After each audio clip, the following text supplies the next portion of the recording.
Good morning, metalheads of the internet, and welcome to a brand new episode of the Metal Meltdown. This is very likely the last video that I will release in 2023. And since there is no more new music to talk about, since nobody was brave enough or dumb enough, if you prefer, to release new music in December 2023 in the midst of holiday and Christmas madness, in the midst of the standard end of the year, album of the year content push, I have decided that today I will share with you the meaning of life and the secrets to never-ending happiness and true love. Now, I suggest you pay very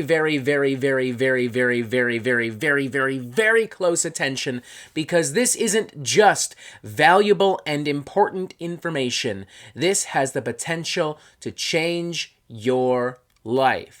So without further ado, with hopefully no interruptions, oh, hello, Chompy! Hello! What is up, my silly reptilian bastard friend? How are you today? Tell me, why are you here? What could possibly be so important that you felt the need to interrupt me just as I'm about to share probably the greatest piece of information to all of our subscribers ever right now? What is it? What's on your mind, bud?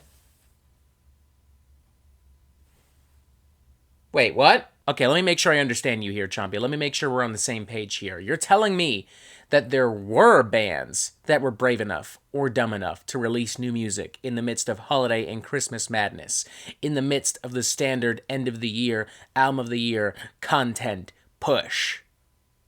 Really? How many? Ooh, wow. That's quite a lot, actually. Fuck it, this is an Albums I Missed video now, I guess. It's probably for the best, because I was just gonna say that the meaning of life and the secrets to never-ending happiness and true love is just whiskey.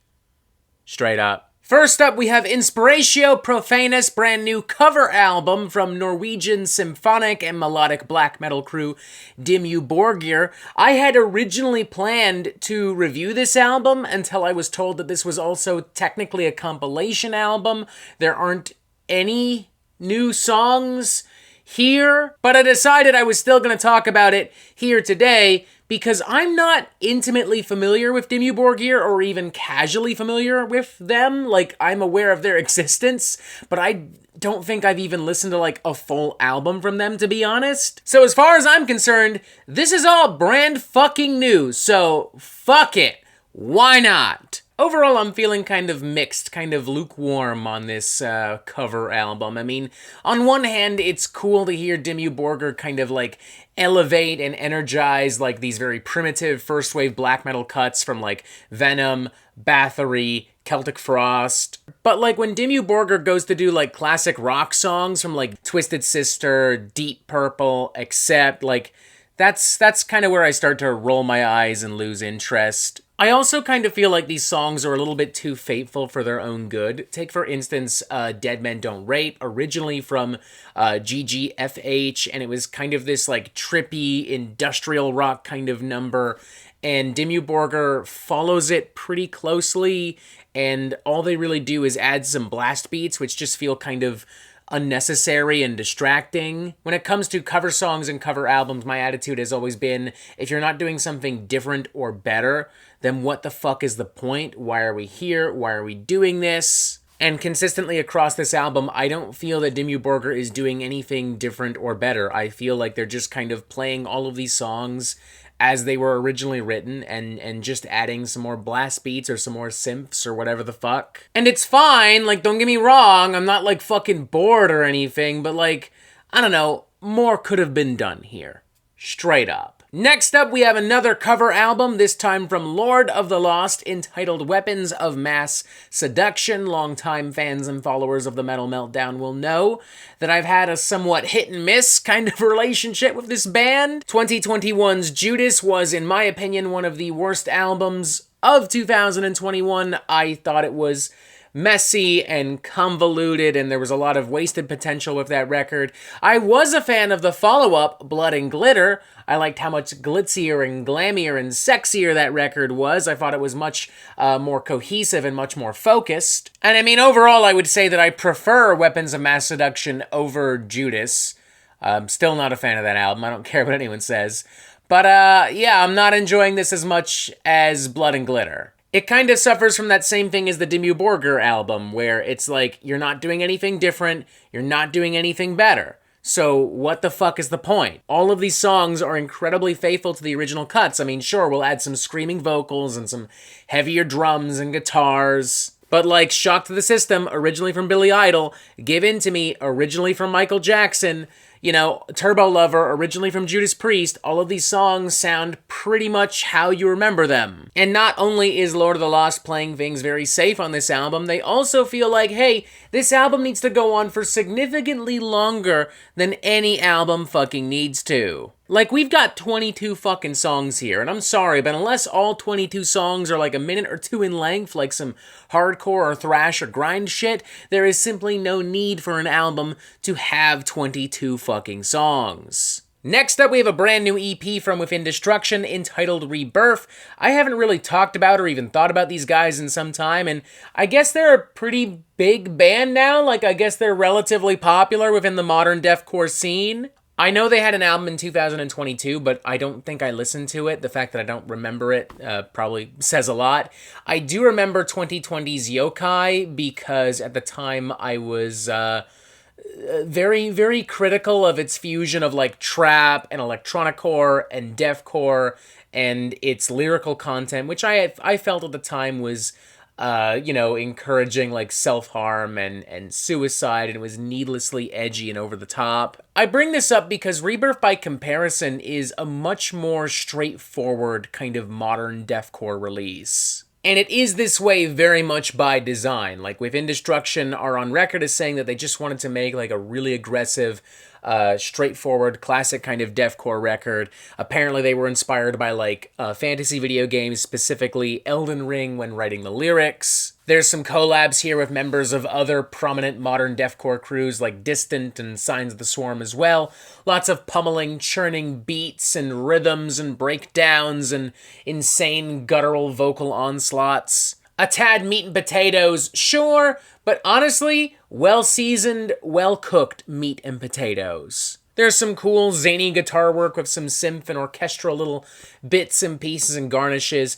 Consistently a pretty pummeling and destructive record. Not gonna win any points for originality, but if you like modern deathcore, I think you'll enjoy this. Next up, we have another EP, this time from Orbit Culture, entitled The Forgotten, and it's fine. It's fine. It's fine. It's totally fine. It's fine. I really don't understand the hype and love for Orbit Culture. I'm sorry. I don't get it. With Sleep Token, I get it. I honestly do. With fucking Spirit Box, Scene Queen, I get it. I honestly do. I don't care for it, but I get it.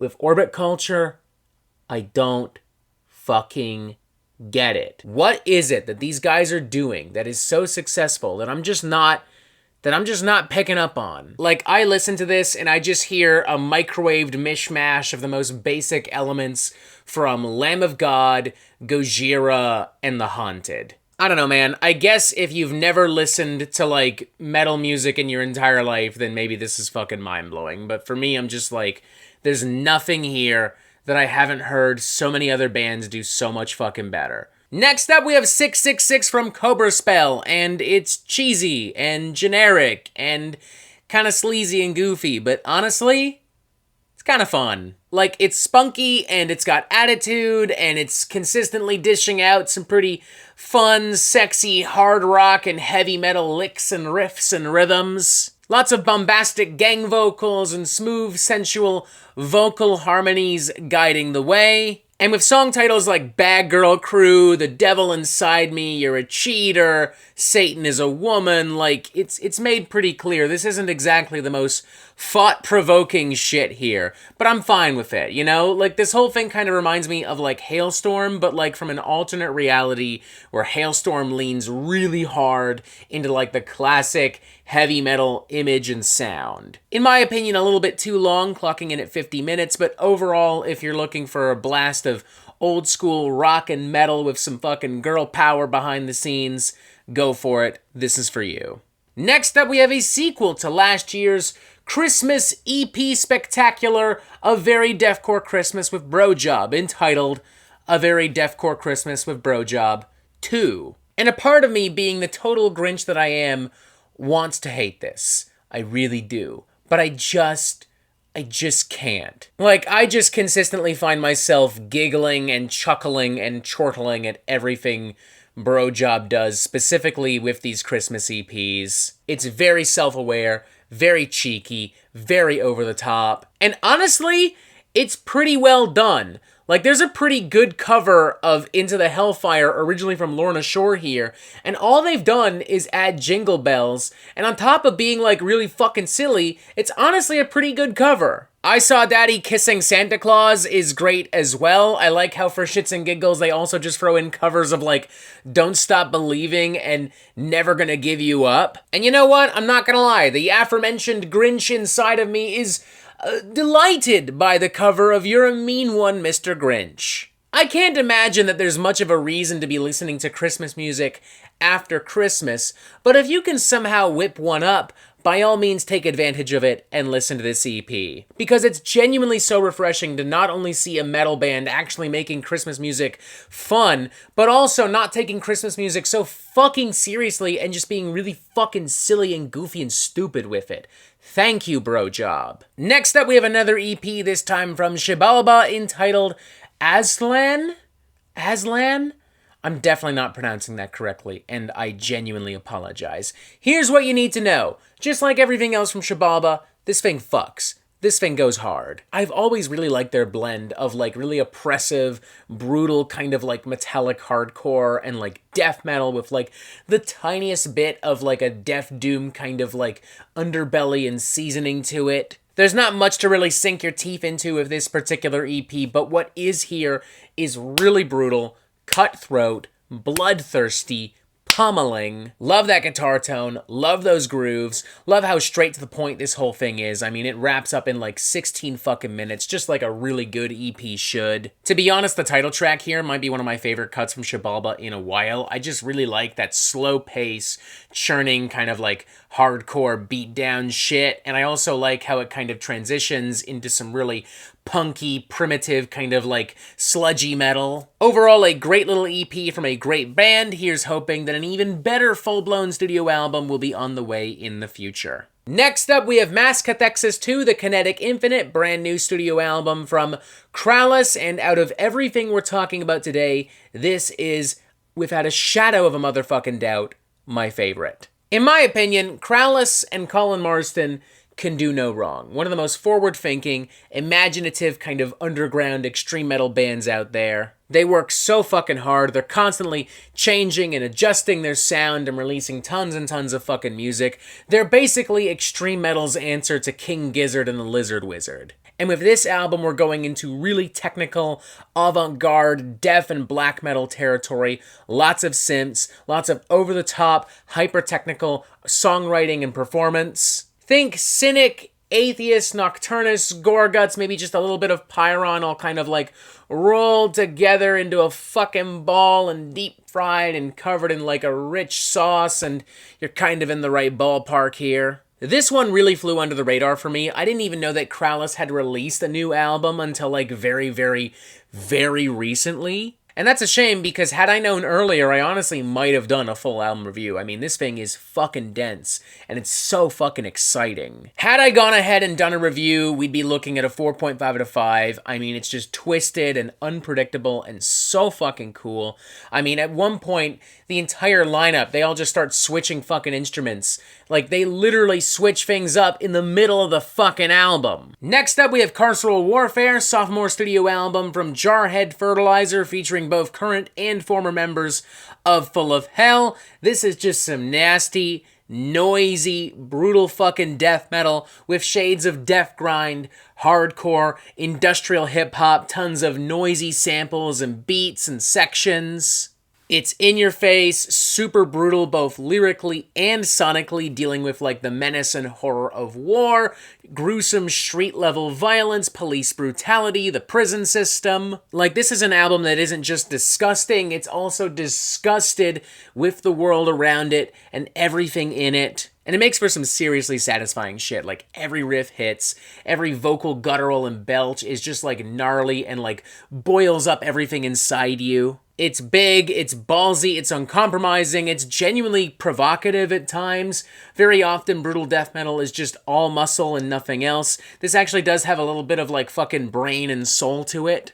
A thoroughly entertaining and cathartic record. Another record that I briefly considered reviewing. Had I done so, we'd be looking at a very solid 4 out of 5. Next up, we have For Ordained, brand new studio album from French-Canadian death metal death doom crew Phobocosm, featuring Rob Milley of Neuraxis and Acurion fame, kind of a underdog of Canadian death metal. Very dark, grisly, slow-paced, dissonant kind of death doom with like walls of guttural vocals and like these oppressive layers of like cloudy, smoky, brutal guitar work. There's a lot of darkness and menace to this record. In its slowest moments, it really does just sound like pure, agonizing like pain and depression. It also has these more extreme moments where it almost borders on like some blackened death metal, and it just sounds like pure fucking hellfire and apocalypse. For me, personally, it does feel a little bit repetitive in some parts. It does lose a bit of steam here and there. But overall, I mean, if you're in the mood for some really dark and depraved and crushing shit, this is definitely it. I would also honestly say, though, if you got the post-Christmas blues, if you're feeling kind of poopy, maybe stay away, because this is an album that will just suck all light and love and life from you like that. Like, it's a pretty dark and doomy record, for sure. Next up, we have Oozing Radioactive Vomission from Cryptworm, and we have some more really gnarly, gruesome, brutal death metal here. We're leaning further into kind of like that really old school kind of brutal death metal, though. Like that old school fucking snare sound, those grinding, churning, slimy fucking riffs. We're talking like these very gurgling, dare I say, Cookie Monster-esque guttural vocals, and we're talking about lyrics and production that just marinate in ooze and pus and a variety of bodily fluids. It's not an album I would personally return to frequently, but I enjoyed it while it was on. I thought it did a pretty good job at capturing the sound and the feel of like just really gross and gory old school brutal death metal. Like, if you're a fan of, like, Broken Hope and really early Dying Fetus and, you know, I guess as far as more modern bands are concerned, maybe something like Sanguisugabogg or Cerebral Rot, this is definitely for you. Right up your alley. Enjoy. Maybe bring a sick bag, just in case. And finally, let's start wrapping things up with a self-titled debut album from Sulfuric Hatred, featuring Alexander Jones of Undeaf fame on lead vocals. From what I understand, the goal for this album was to just make the most depraved, twisted, extreme shit out there. Like, equal parts black metal, death metal, noise, grindcore, blended together, mixed together, emulsified into something loud and monstrous and hellish and uncompromising. And I think sonically, they've achieved that. There's no denying this is an absurdly, sonically brutal record. It's apocalyptic. It's filled with rage and hatred. Sulfuric hatred, perhaps even you could say. But unfortunately, the songwriting, in my opinion, just isn't up to par. Like, all the effort was put into crafting a sound rather than into writing some, like, really captivating material. The size and the scale of this record and just the uncompromising, like, sonic force of this thing proves that there's a lot of potential within Sulfuric Hatred, but at the moment, in my opinion, it's untapped. And voila! Albums I Missed, December 2023. The final Albums I Missed video of 2023. And also, probably, our final video of 2023 altogether. With this in mind, let's begin looking to the future. Feel free to tell me what are your most anticipated albums of 2024. And while you're at it, just in case you haven't done so already, press this button to subscribe. Look, there's even more videos here. Pick up some merch on Redbubble. Join us on the Discord. And as always, you have yourself a fantastic fucking day.